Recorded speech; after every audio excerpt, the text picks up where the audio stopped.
was going to do a video about internet addiction, but I spent all my time on Facebook instead of writing it.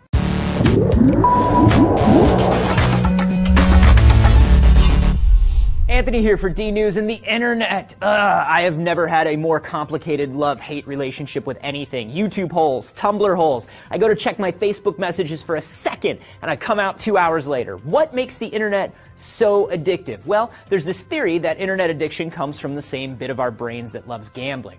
Pull a slot machine's handle and you lose most of the time, but every once in a while you hit a jackpot, and our brains look for patterns, and they register every tiny difference. It's a survival instinct, and when the unexpected thing we experience is some sort of win, we get this positive chemical feedback from our brain, and the internet is the same way. Most of the stuff scrolling by in your feed is terrible, but that makes every amazing corgi video that comes by so much more exciting. And over time, our brain starts to associate the internet as a whole with that tiny feeling of victory. It's like Pavlov's dogs. We begin to drool at the possibility of good internet. And that's why you can't help but look when you hear the IM bell or the new mail noise. And if you share a great video, that great corgi video, and people like it or they reblog it, you get addicted to the positive social reinforcement. We talked a bit about that in the video we did about fear of missing out. Another problem is that the internet doesn't really have any boundaries. I mean, multitasking is awesome, but when everything is happening at once, it becomes hard to draw a line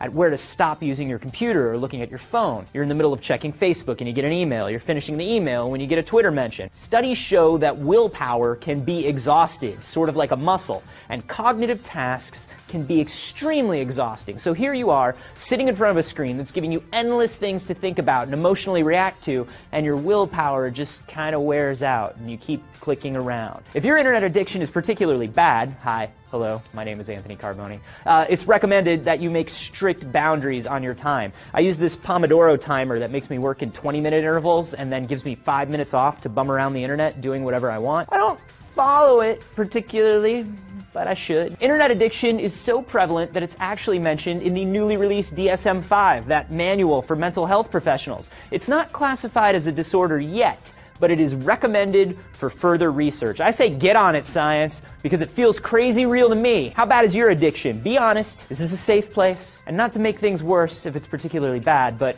I would love it if you subscribed here for more DNews.